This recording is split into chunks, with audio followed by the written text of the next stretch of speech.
play the intro, and it should be really fun. I'm looking forward to this. Okay. It's not telling me anything. We live? Yeah, we're live. Hey guys, I got an awesome show planned. We got David Purcell here and Susan Long. They're going to be sharing about their experiences in this German secret space program. So we'll play the intro and get started if it plays. And buckle up because it's going to be an amazing show and a lot of intel here. So it should be really good. And okay. And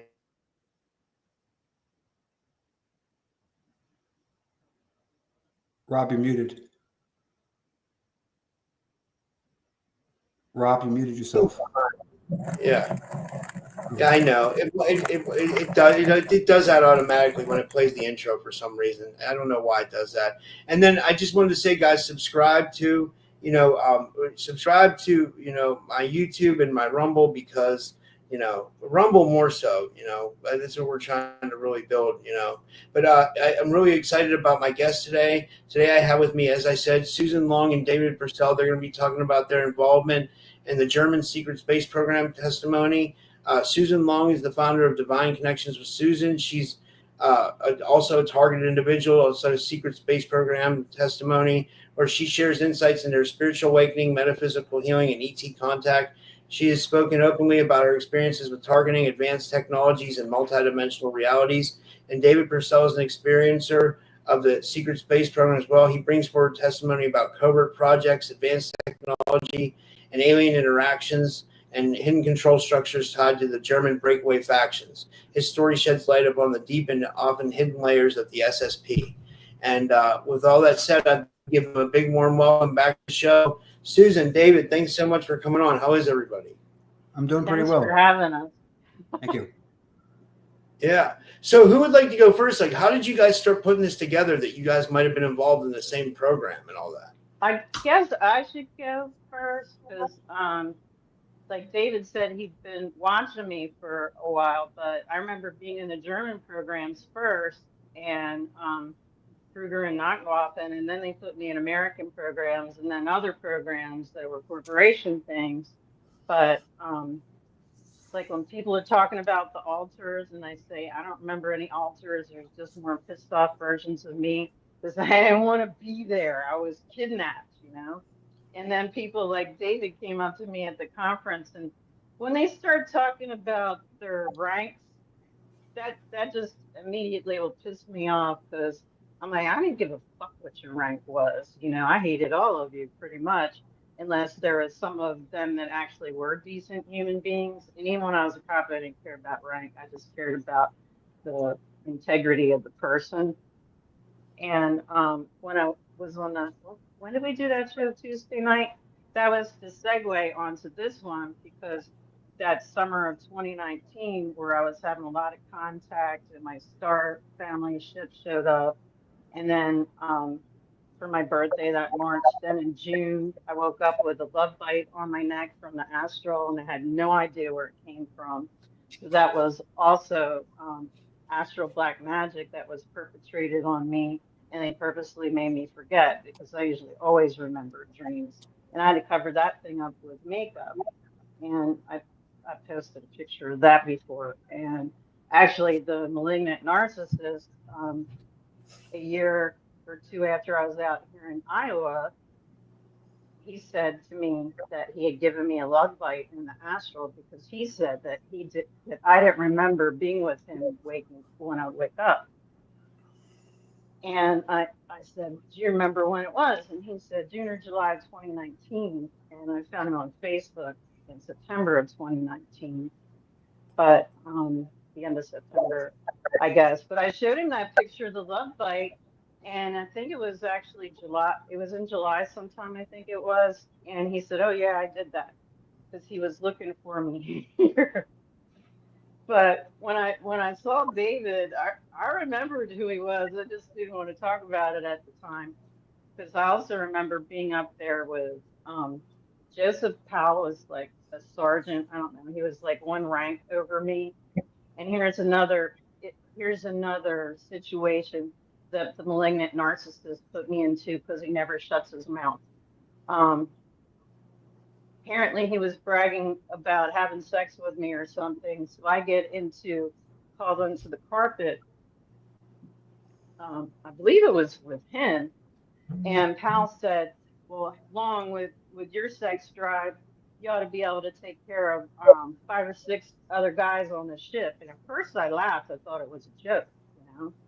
And then I got really upset because I realized I was like, I'm not an effing prostitute. F you, you know. And the next thing I knew, I woke up raped with my pants down to my knees and semen dripping out of me. And I'm on David's ship because Pal trafficked me to David because I refused his orders. So as punishment, he sold me to David. And then I think it was the malignant narcissist, because David was keeping me drugged while I was on the ship because I'm a telepath. But if I'm really drugged, it's hard for me to make sense to send a message. And I had a couple, I don't know, moments of clarity or whatever, because whatever I was given had drugs in the food and the drink. And I was able to telepath the malignant narc, and somehow he got on board the ship because he borrowed a ship from Tim Seabury, if that's who it was that got this ship, because I also remember my late husband being on Mars, and I've showed pictures to other people. And anyways, doing what I did, because that counterpart, malignant narcissist, came on the ship, and he wanted to kill David.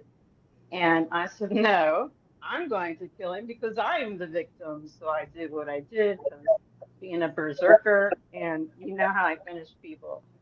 And I think we stole David's ship, but I'm not sure. And then David remembers a lot more because he's younger and he wasn't wiped as hard as me. And he was telling me about how there was another person on this particular ship that I actually was in love with that didn't have psionic abilities like us. But knowing my late husband, he might have kept some things secret. Because I remember even here, we had pacts on if something happens to either of us, we knew what the other one had to do. And it was like that. But anyways, did you want to talk about destroying David? That was funny. Yeah. Well, I just want to clear up one thing. I don't remember purchasing you. I remember being your commanding officer. And I remember, yes, there was a nest of assaults. You did steal my ship a couple times. You did kill me at least twice, I believe. I remember you stabbing me in the shoulder. I remember also you being unconscious, and I have this image of you with a bloody nose and all busted up. But I think you just went into your little berserk rages because you did that a lot because you were hard to control. And rightfully so, because you kept getting attacked by that person. And now that person, what he would do is he would always try to get her to sign a contract.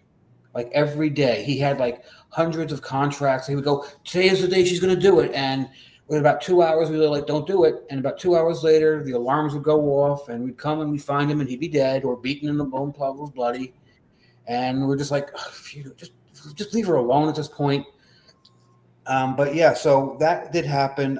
As referring to her person of love, what happened was she did have her real husband, I believe, at the time, the man with the mustache. I'm horrible with names. Yeah, but he and His you name were, was also David. okay. Him and you were also in true love. And now the reason she got attacked a lot was because we were on a ship full of monsters and evil psychopaths, and being around pure love literally caused them physical pain. They were lashing out, and that's why they kept attacking her multiple times. As far as I remember, her husband didn't have any powers for combat. What I remember him being able to do was make some type of colored orbs or something like that. Nothing really useful for combat, except because, like we said, we didn't really think of anything about him. We just kept him around because we knew that was easier for us to control Susan, was to have him around. We can work through him. So, but we didn't realize how dangerous he was until Susan was involved. By the second time he had escaped with Susan, and we had to recover him, we now had to put a guard around him. And I think you escaped a total of 3 or 4 times before we got it. And after a while, I just kind of let you go because it was just easier not to have you on the ship, because you were constantly, being problematic and going berserk. But you were also doing missions for me. Do you remember the missions you were doing? Or in I regarding remember. to you were going to a colony to meet someone, so I could so we could have some type of meeting. Do you remember that? Well, there was one place where I was sending as a diplomat, and we had, I was pissed off when we left there because what I actually was doing was gathering intel for you guys, and then you destroyed them. And I love those people. So yeah, there's a Oh lot no, of for this my is towards the berserk ones. end. This was when I started Is that bringing you in. The person's name was Eva. She ran a colony. was it the one where my boots were eaten off by the water on the ground? Because there's one place we went to and it ate my Yeah, mag boots, and I had to put my feet on top of and walk backwards with the person, like walk on their boots. I remember how Yeah. pissed off you were at that. You were more pissed off at the boots than the mission, which we thought was weird, but we accepted it as you.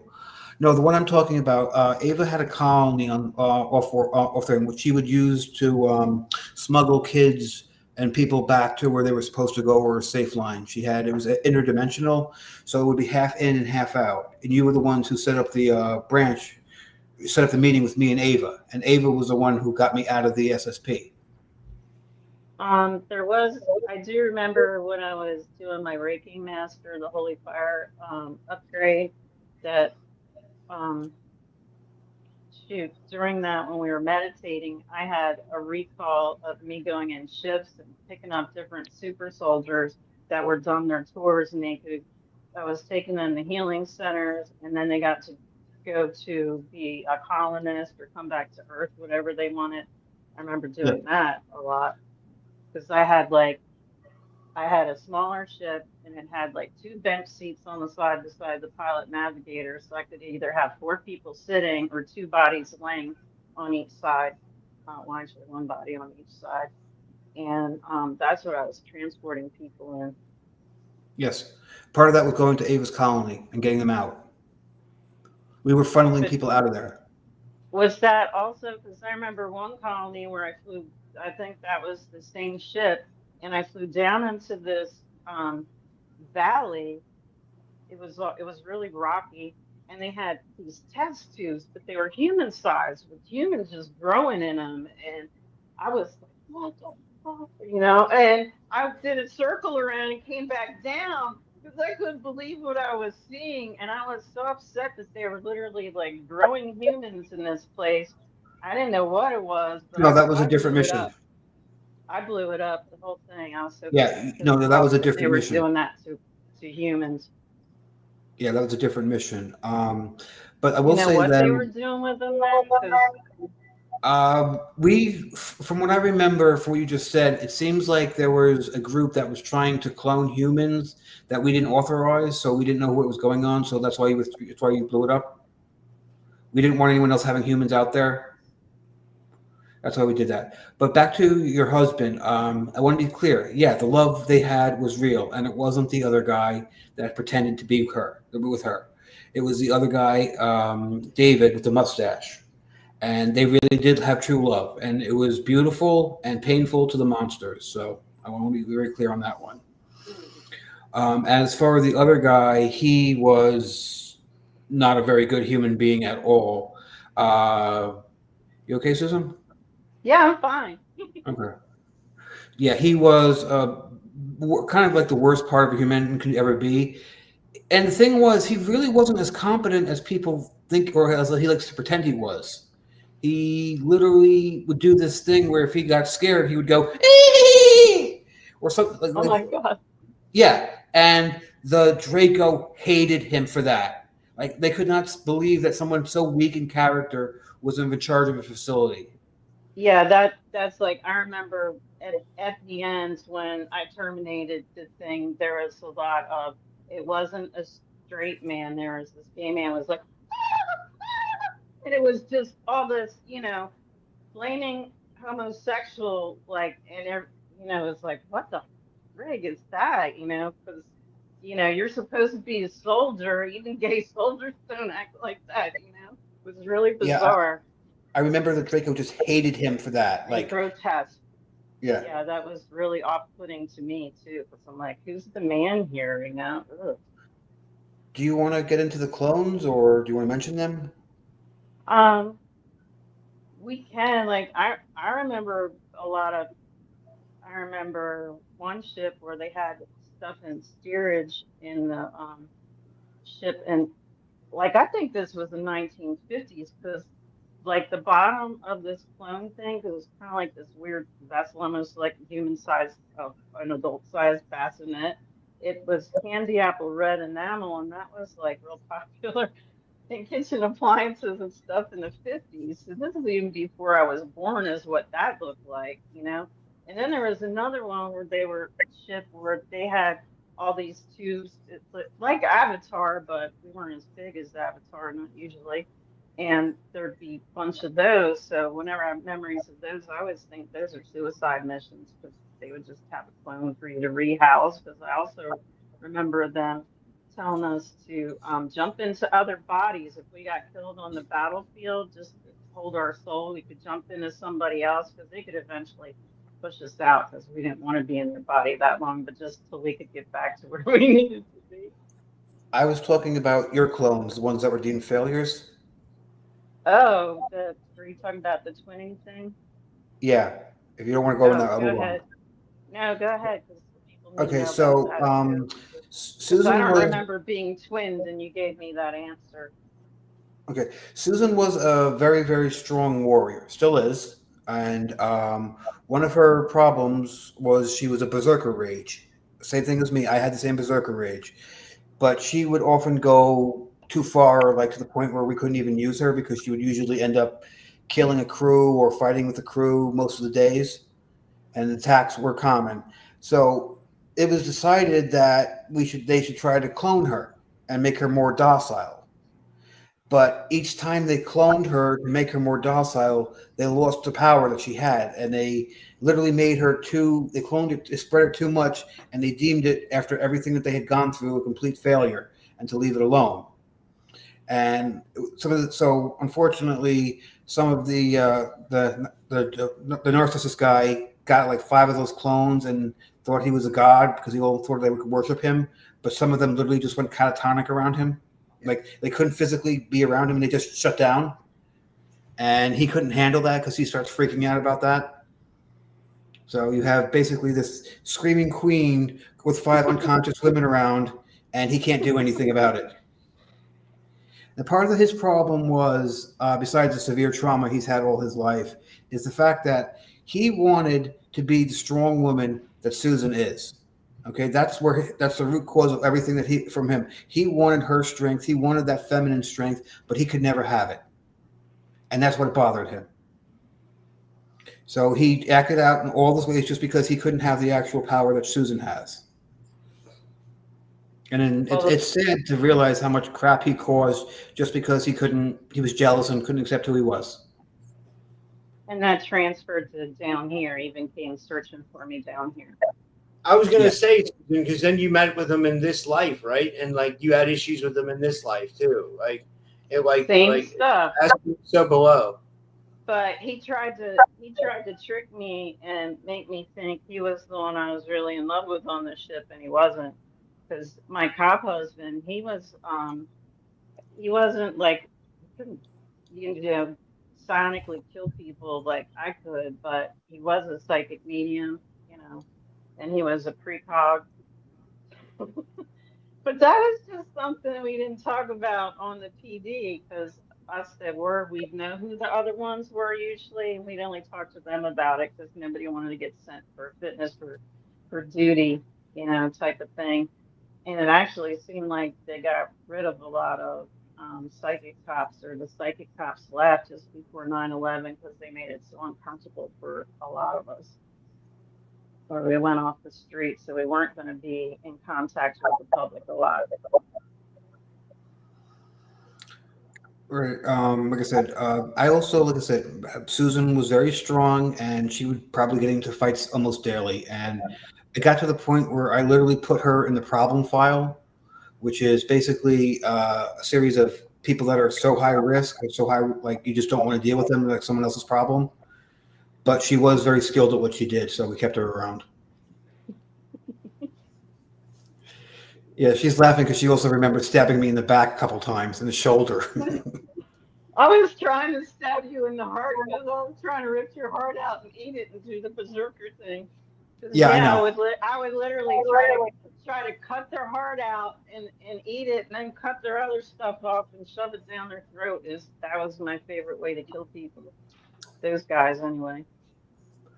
Yeah, it got to the point when I had to retrieve her after she escaped. I usually brought 2 or 3 clones with me because I knew that she was going to kill one of them. Wow. So it was a weird scene. Like she finally got me. She's all exhausted. Then I just pop out of the other tube and go, "Are we done now?" That's interesting. Yeah. Let me see what questions I Well, have for hey, at you. least we can laugh about it now because, Yeah. like, David's apologized. He's like, I knew, I crossed some boundaries, and he was apologizing. But I just wanted to have a good week at the conference, and I didn't want to talk about stir up any bad memories. But Darkfleet or Knockwaffen? I'm sorry. I mean, is this with Darkfleet or Knock, or is Darkfleet Knockwaffen? Darkfleet is Machwaffen. Okay, that's what I thought. Yeah. And then offshoots from Kruger, then the other ones. and then Kruger was where they cyborged us. I remember having a cyborg eye and arm. Then they had this spider thing they would screw into, like extra arms that they would screw into my dimples and my back and my hips. I still have pain there from that because they would do it without anesthesia. You'll forget. You never do. No, I didn't. I remember that they told us that they told them that all the time, but they knew what they were doing. They wanted to make sure that you remembered the pain. Yeah, well, why did they want us to carry the pain in our fascia over to this lifetime too? That's part that I didn't understand. I'm like, why? Because they want to make sure that we remember that they leave the mark, and that if anything goes against them, as soon as we think about them, we remember the pain. So that's what that's left over for. See, that's the thing. We're a very multi-dimensional species, and a lot of the stuff the SSP does is multi-dimensional in nature, so it'll directly carry over. So it's just not one thing that they do. It's like they try to go through multiple dimensions to make sure every version of you understands that they're under control, which it doesn't work anymore because a lot of people are coming up from it, fortunately, and we're coming together and remembering stuff and healing. So, but that's usually how they like to keep people down. That's how far they go. What kind of stuff was my late husband doing to get me off the ship? Like I said, I remember for the first 2 times not even thinking about him as anything serious of a threat because I remember we had to keep him on a couple floors down and he was like mopping the floor or something. And yeah, and whenever you were involved, he would just fucking turn into a Superman and just find a way to get you off the ship. He would usually end up taking a couple people on, and yeah, he got you off the ship, or you got him off the ship at least 8 or 9 times that I remember. Well, usually after the 8 or 9 times is when I have to go back and get you, and I think that's one of the times you stabbed me. Yeah, like when people say you volunteered, I'm like, no, I didn't. No, I you did might not have volunteer at all. I might have volunteered to come to Earth, but I didn't volunteer for any of that SSP stuff because I know even when they try to take me recently for stuff, I don't care if I'm in my underwear, I'll be fighting and kicking them upside the head and stuff. Good, as you should. 'Cause I don't want to go back. I don't. There are I do the certain same exact people thing. I don't want to see because I remember when my late husband died, and we were like 30 years old, and I was angry at God, and I was home drunk, and I'd taken my migraine medicine too. Sometimes when I would take that, I would just the veil was gone, and I could see everything. But shoot, where was I gonna go with that one? Well, I remember one time you had pissed off the Draco. The Draco didn't like taking orders from the female, and you didn't like taking orders from them, and you called them on something they did. And to get back at you, they kind of killed your guy with the mustache. Then you went and literally murdered like 7 of them. And we had a huge, I remember we had a huge thing of we had to like trade resources, get everybody body cloned, and you had to go into like a stasis field for a while. And I'm trying to smooth everything over, and I'm like, just leave her alone. You know this is how she is. And the Draco were just like, we want reparations from this. So they wanted to like have you killed a couple times. I'm like, you can try that. It's not going to work. She's not going to calm down. I guarantee you that much. No, And they're I'm like, just gonna get more pissed off. and that's what I told them. But after the 3rd time of you killing him, they said, okay, we're good now, and they let it go. And I was just like, man, do you understand that death at this point doesn't really mean much anymore when you can have infinite clones and just put your soul back in? It doesn't have the same finality. Yeah, it just doesn't mean the same thing anymore. Yeah, but What about the ship? What was going on the ship? You said there was a bunch of monsters on the ship, David. What, yeah, what was going on? yeah. You want to go or Shoot, yeah, I just remember where I got lost because sometimes okay? it'll Go hit for it. me, Go so for I it. can't give you the memory. But oh yeah, that was about when my late husband died. I was really drunk and stuff, and then I woke up and I'm on a metal gurney and I can move my arms and my legs, but I can't get off the gurney because somehow I'm on this thing, and I'm screaming. I don't know who the hell these people are, and I'm like, oh, finally, I know this guy, police detective, get me the fuck out of here. And every time somebody came near me, I was punching them, kicking them, or trying to bite them, whatever I could get at them with, so they would get the hell away from me. Because I'm sure they're going to rape me and kill me for being a police officer. I already know if they've already moved me to another location, they're going to rape me and kill me.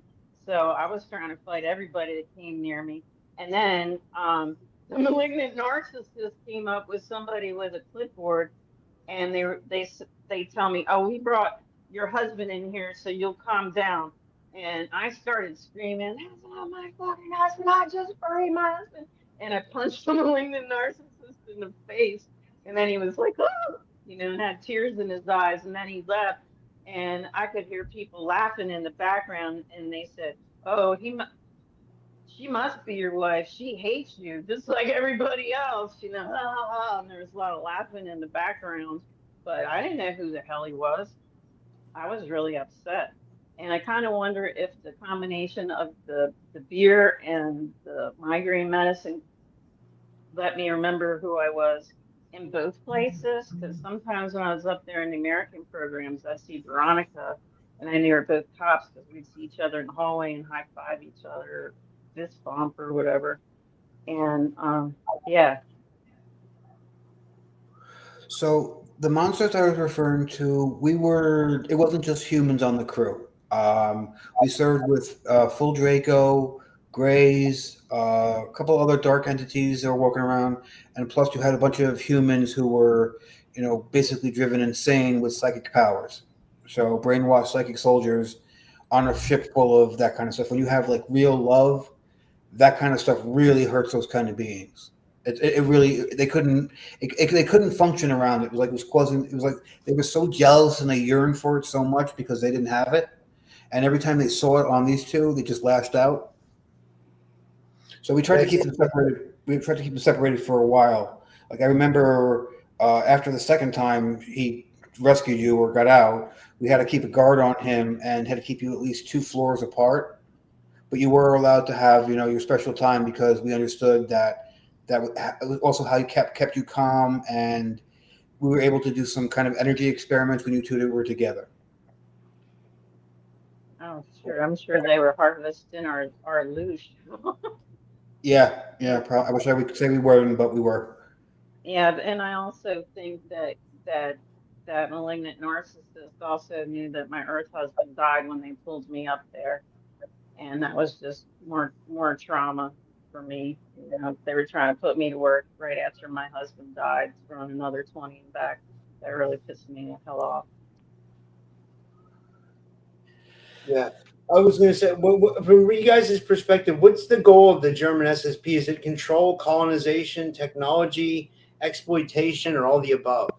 All the Um, above. yeah, well, I remember my mission was find useful intelligence and technology and put as much fear as possible into the ETs about dealing with the humans. That was my primary mission. So whatever that was the order that was always going back in my head. But yeah, it was all about those things because the ships are controlled from color to texture to sound to frequency. We had people on the ship monitoring everybody. You know, like you'll have in like those the North Korea where one guy watches the other guy to make sure he doesn't run. We had that too, but for psychics. If we had anybody who would come out of the programming or anyone who just start would know right away because everything was so monitored and so controlled to keep it in. Even the food was was put into a certain taste frequency so you couldn't really enjoy it. We didn't want that kind of stuff to happen, so it was always just to keep you the bare minimum. Sorry, my dog's going nuts upstairs. That's okay. And then you guys feel the German SSP is very much still in involvement in operation today, like in yeah, right. They're not what they Oh were. yeah. They were. They've been taken down and depowered a lot, but they're still out there and they're still a force to be reckoned with. They're just not what they were. Apparently, a lot of the stuff up there has been taken down or is in the process of being repurposed for more of a protective one. Because one of the things I've talked about many times is when I was talking to the Mantis, I was like, "I'm going after the top knock Waffen officers," and they go, "You can't do that." And I'm like, "Why?" And they go, "Because Earth needs to be defended." And I'm like, so that's what we got. Just we don't have anybody else that can do it. And they go, we're working on it. And I'm like, I don't like this answer. And they go, we don't either. Wow. Yeah, it's so interesting, you know. And then, do you guys think more people are going to get their memories back? And do you think more people are being used? I think a lot of people are being used, especially Yeah. people that have any kind of Celtic, Merovingian bloodlines, anybody from the original 12 tribes. That's who they're after that carries that DNA. Anybody And who they know has starseed DNA. Oh, me. yeah. As far as getting the memories back, I think it's going to be a lot of people get the memories back. I don't know if it'll be like everybody because I don't know if everyone can handle it or wants the memories back. But I will know enough people will have the memories back to realize that they have to deal with it. Like they can't just push it away and go, something's wrong. No, they're going to have to go through the healing process, meet with other people, and go. And it's going to be painful. And fortunately, there are people and groups that can help with that kind of stuff. But I strongly recommend that when people get their memories back, they look into those kind of groups because they're Yeah, really good for people to people who have gone through it and know what they're going through. It really helped me as well. So I'm speaking from my experience as well. And yeah. Now, Misha's group's good if you want to go in there. I used to go in there back in 2018 to 2020, and there's some other groups that are really good. There's still some, people I wouldn't associate with because they're not any better down here than they were up there. They're still really exploitative.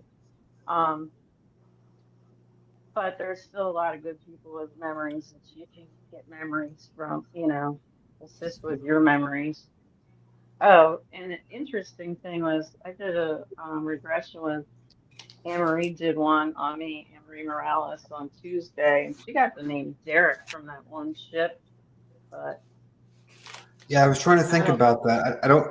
I have like a weird like he was like always in the background going behind you going hey Bonnie or something like that. That's what I keep getting. So I don't know if that was his name on the ship because like I said, unfortunately I am horrible with names. Like whatever memory recall I have, I cannot remember names. I can't remember the names of my ships. I can't remember the names of my crew. I can't even remember my own names. But I can remember faces and plans and everything else. Just no names. yeah, I can't remember the names of planets and ships, but other people, well, like Mars, that's the easy one because I remember what that looks like. But then there's other planets I have memories of. I don't remember the name. I just remember what it looked like or what we were wearing there. And I don't know, that was pretty interesting to find out like my late husband was up there and Derek could have been his altar's name. Yeah, because I think that's what it was. Because we would have kept something similar to that for the names. Apparently, that's how it works. Like we try to keep the. No, that's not right. Where was I going? No, I'm sorry. I got two things confused. Just never mind about that one. No, it's okay. Yeah. Let me see what other questions I have for you guys. Like I have a bunch of Do questions. you remember the name Darren?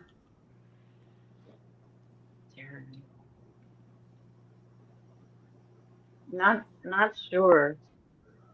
Yeah, Beth Emery is amazing.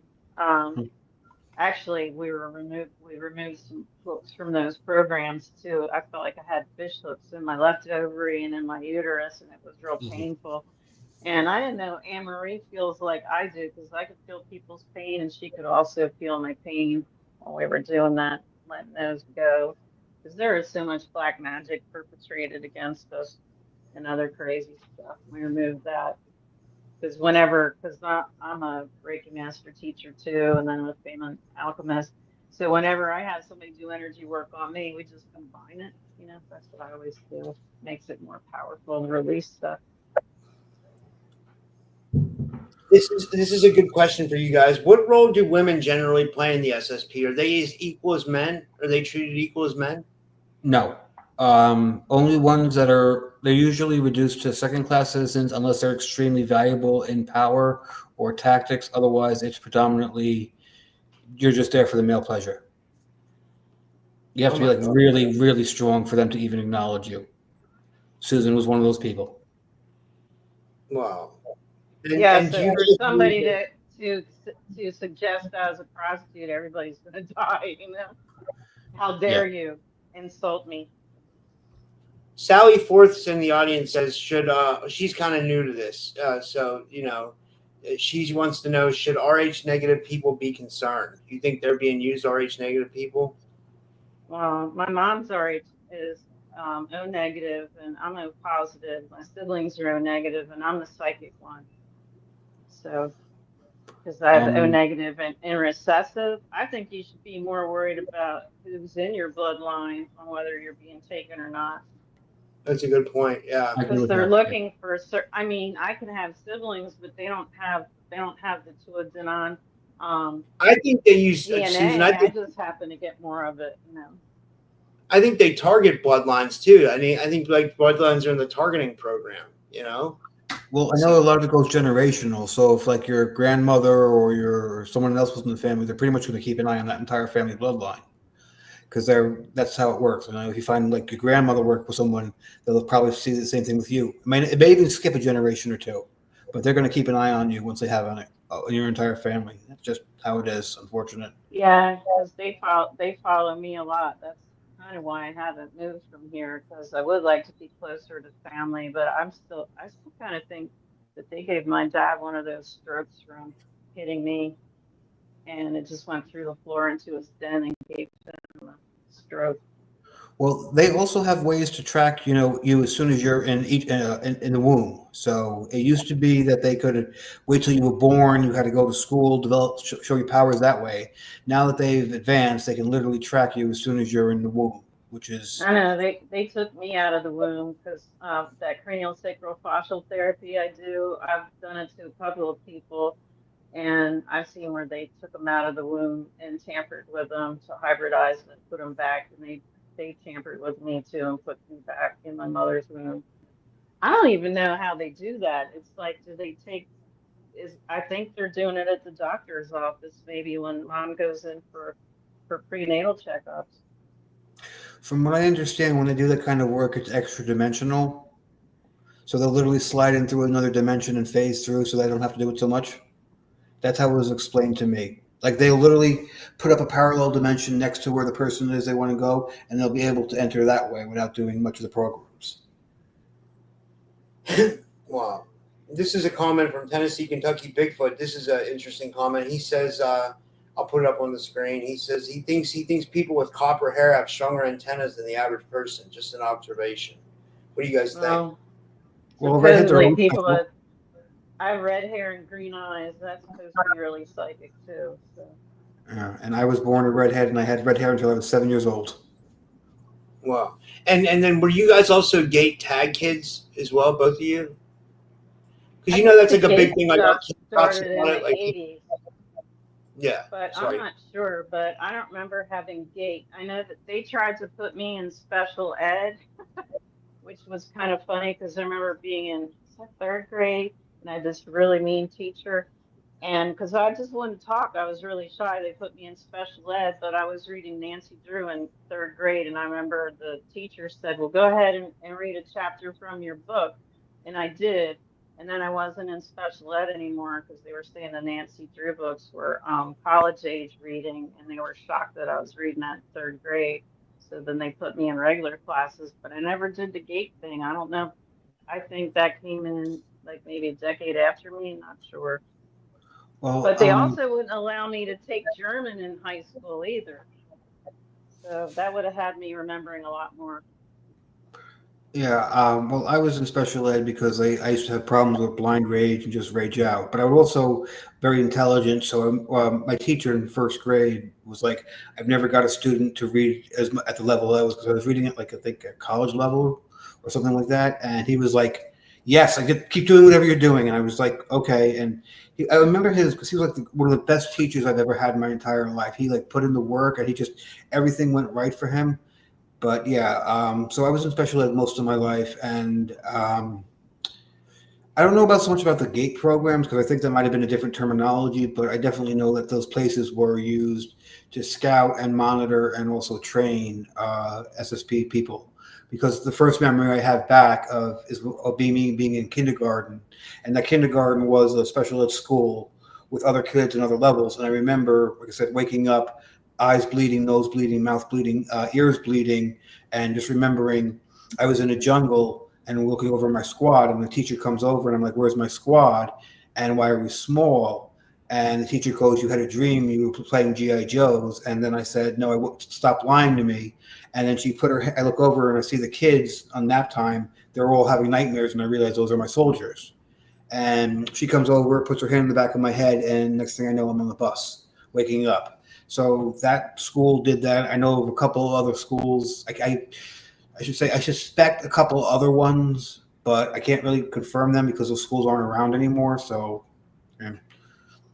But yeah, Yeah. that's And then I were there ritualistic or occult elements tied into the SSP? I think you guys talked about that a little bit, yes, right? definitely.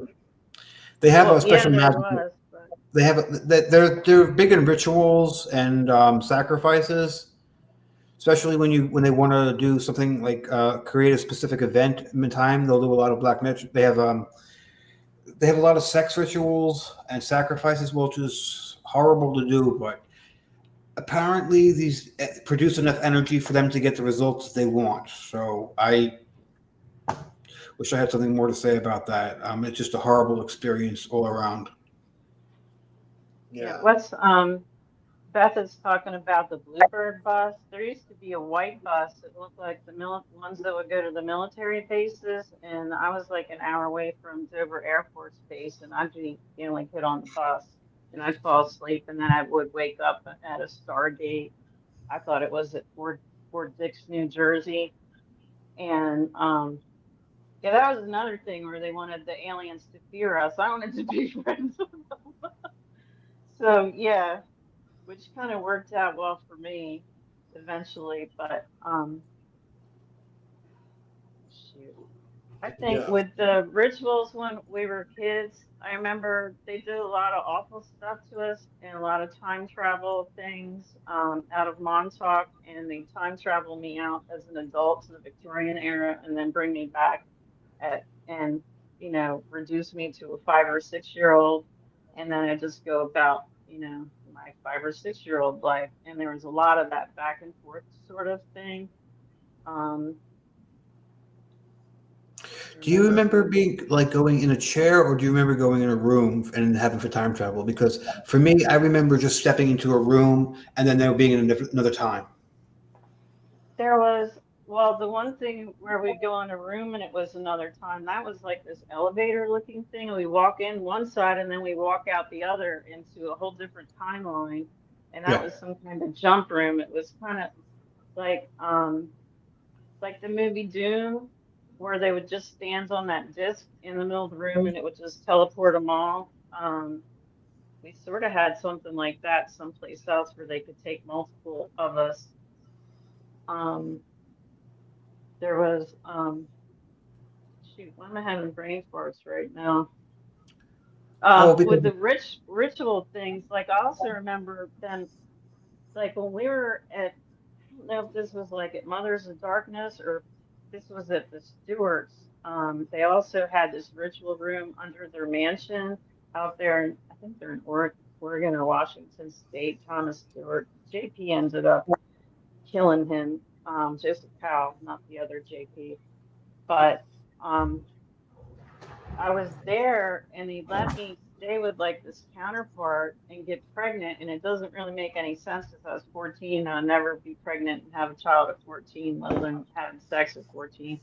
And then they had me in this white gown and it was an inverted Catholic church. Like I'm on this black altar, everything's black, the walls are black. And there was these two like alligator head reptilians and they were holding up this guy who I'd gotten pregnant by, and he's hysterical. And I'm strapped down to this altar in a wedding dress, and it was Stuart and his wife. They're both deceased now. And then it was, this female politician and her personal assistant on the right. And I just remember them ripping the baby out. It was really painful. And I was so drugged that I couldn't really move. And then they ripped the baby part, started to eat it. And that was it for me. I was 10-7. I was unconscious. That was too much for my brain to bear. And then after that, they sent me into space where I would start to, they'd send me on missions and stuff, but the boring stuff that you'd originally do on the ship, because you all have jobs, I was just going around with a clipboard doing redundancy things on computers and things. But you were doing other things on yeah, computers. hmm? You were doing other things on computers. Yeah, all kinds of stuff. But that was at 14, how it started. And then you get more, what do you call it? More chores to do when they see that you're competent enough. So Is it okay if I share some of the memories that you said I could share, or about if you remembered anything from you? yeah. Okay. I remember, like I said, Susan being very hard to deal with and prone to rages. One of her favorite activities was literally beating up a little blonde Barbie girl. Oh, I And forgot about that. she would throw hot coffee on her daily, punch her face in really hard. And I remember one time I was talking to her, and I remember yelling at her because Susan had literally grabbed someone else's head and is literally bashing it on the computer. And I'm telling her, "Stop it! You're going to break the damn computer." And she's like, "I don't care about the computer." I was like, "It's going to come out of your pay." I was like, "I don't care about the other guy. We can get rid of him." But it was kind of that kind of stuff, but she would just do that regularly. And she had to defend herself, but I just remember being more upset about the computer having blood on it. I think that blonde hair girl was the ship's bicycle, and I just can't stand hooers, And she was making life worse, harder for me because she was loose. And I Yes, I wasn't. know. So I used to beat her up all the time because I thought she was a piece of shit, and she made my life harder because she was easy and I wasn't. So Yes. yeah, I can't stand her. I couldn't stand her, so I would kill her every time I got a chance. And you did. Not every time, but enough to a point that she would literally have to walk with security at times. But you still managed to get her. They Very put that resourceful. chick on an American ship with me, and I killed her there too because she was trying. They would act like I remember one time, whoever was running the my wiping program wanted to get with me, and whoever I was with at that point, I had to leave the ship and go for training and come back because I remember I had like a sea bag or something. I come back to my room, and there's the guy I'm with, and I'm thinking this is a malignant narcissist, and he's on top of the blonde. So of course, I had to kill her because they had done that on purpose. Because the guy who was running the mind wipe machine kept telling me, "Oh, he's gonna cheat on you while you're gone," blah blah blah. And he thought I would go crying up to him, and then he'd get to have sex with me. Well, no, I killed them both. because I knew what they did. Because as soon as he turned around and saw me, he was like, "Oh shit, they wiped me in." Now look at the situation I'm in. And he was, because when he woke up, they told him she was his wife or some crap like that. They would do a lot of mind fuckery games with the two to piss you off. We got a message here from Anchor Haven. She's in the audience. She says she's starting to think that you might have killed her on the ship, Susan. You probably did. I'm sorry, you probably did. Well, we're glad you're still here, Julie, so thank you for still staying around. But yeah, I'm not sure who Anchor Haven is in real life. Yeah, I don't know if you ever met her, but she has some involvement as well. She's in the Merg group supposedly with Brian Singh and Drago Reed. They have this like Merg group or something they found out, I guess. Like, I don't know. I mean, I had her on the show about it, but I don't know much about. I don't know like a whole bunch about it. But yeah, she's definitely getting back. Group. Yeah, the MERT, the Merg group. Merc? Yeah. MERT. I don't know what that is. I thought you meant like mermaids and mer people. Well, I think she was also in the dolphin program as well, working with us. Yeah. I know I was. Yeah. This is a question someone has. Let me see who this is. I can't see it because it's up on the screen, but I put it up. I think this is a good question. I'm not sure. Okay. This is from Tennessee, Kentucky Bigfoot. He says, question, I've read that they would take a drop of blood and put it on a leaf of gold and a cup of top of alcohol, then mix it with a dagger. Wondering if you've seen these rituals. The rituals I remember were a lot more blood-based, like a lot more than just a drop, and it wasn't just, it usually had some type of dagger and some chanting. Yeah, and there would be a lot of the inverted shirts, because it's one of the stuff I don't talk about, but I remember them using me as like living version of Lilith, and there'd be me and a guy on top of like a big altar, and there'd be a kid underneath of us. And yeah, I'm pretty sure whatever we had to do, the kid was pretty awful. Yeah. In general, I try not to mention too much about that kind of stuff because I don't want anyone getting any ideas just to try it out. Because best thing you can do is try this out. Just stay away from that as far as you can. Nothing good will come of it. Yeah. Let me see what other questions I have for you guys. We've been going almost an hour. But, wait, let me ask you this. Is there anything else you guys want to cover before we, or maybe we could take some more questions from the audience? Like, if you guys in the audience have any questions for David or Susan, put them in the chat now. And is there anything else you guys want to cover, like, or that I didn't ask you about? Well, Beth has questions about were there other girls on the ship? Yeah, I remember that blonde-haired chick that I hated because she was the ship bicycle. And then I remember Rogue Dragon, that's the name she likes to go by. Because I had to rescue her a couple times and kill a whole lot. Well, there was the girl who helped you a couple times, right? Who's that? I remember Veronica. The dark-skinned girl? Oh, was that Anne? But she's not public. But I remember Anne Roberts. She was piloting freighters, teaching me how to pilot a freighter. No, the one I remember was she had she was dark, but she had light skin, and she would, after you had killed someone, she would really hide you for a couple hours in like a broom closet or something until you calmed down. That one. She had a black ponytail, short. She's short. That might be Anne. Oh, okay then. I didn't mean to say that she wasn't out yet. Sorry. Yeah, well, if you want to hear a quick funny story that happened to me this week, I got time. Yeah, that'd be cool. So I have been dealing with these negative Nordic beings, as well as some grays. I had to take care of them. The negative Nordic being didn't like the fact that I was able to defend myself and pushed him away and dealt with him that way. So what he did was he hired a group of mercenary black mantises to come get me and attack me. And these were proper vicious little monsters. And just the imagery, the silhouette, it was just something. I was impressed.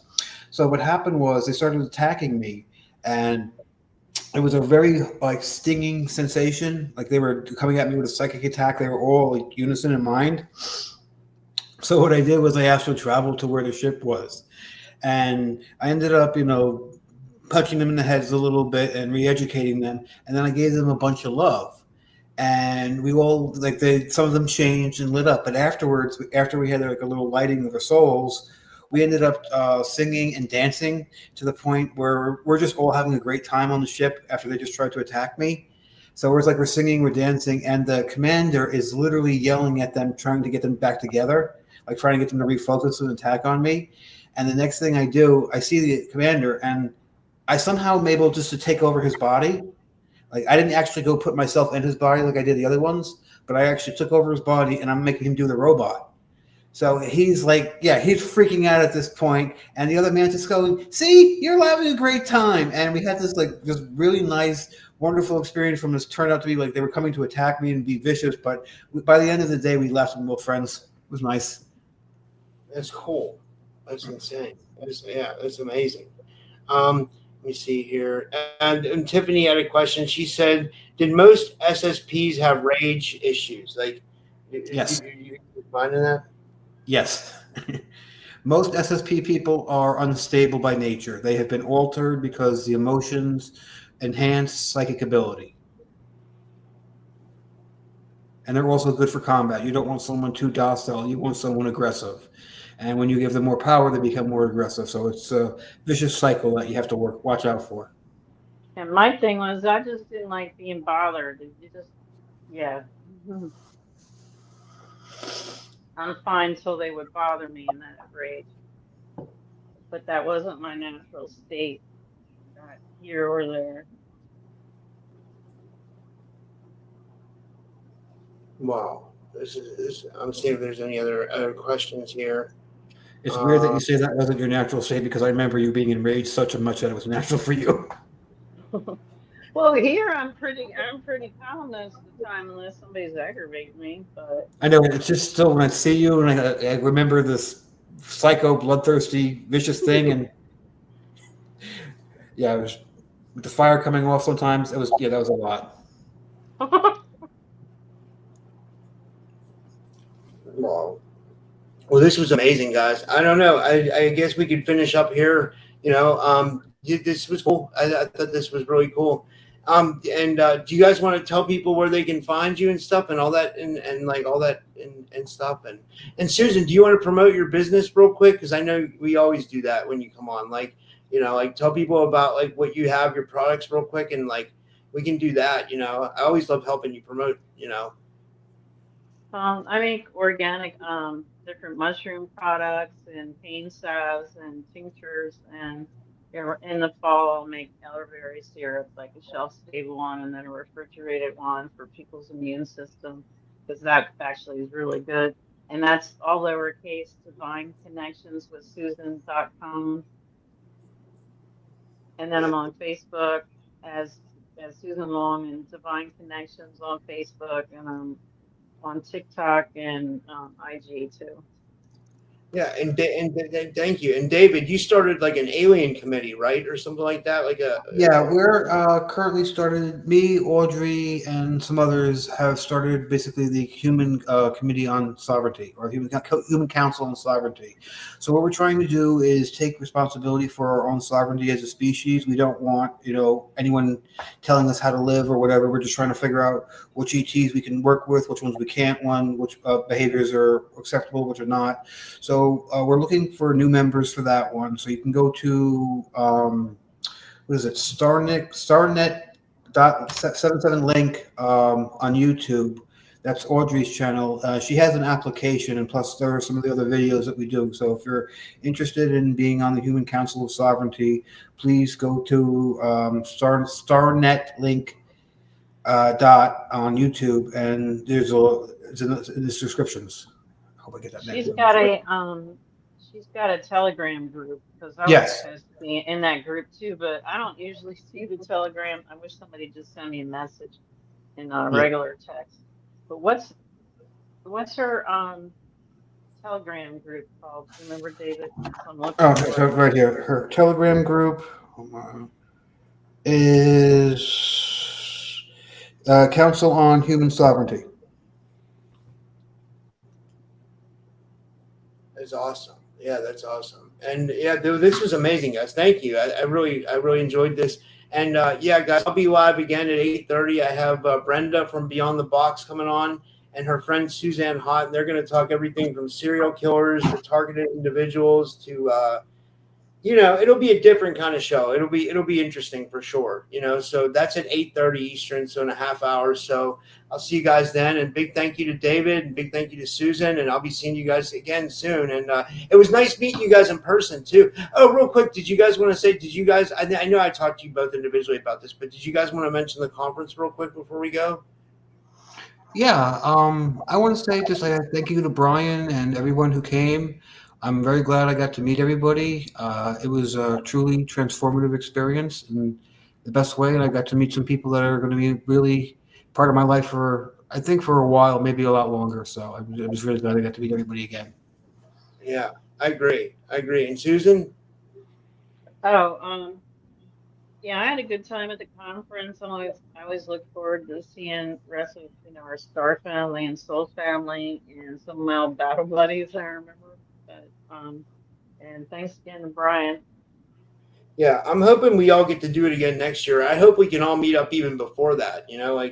Hopefully, we can all get together sooner or something. I don't know, but yeah. But thanks, guys, and yeah, I'll see you guys in a half hour, and take care, everybody.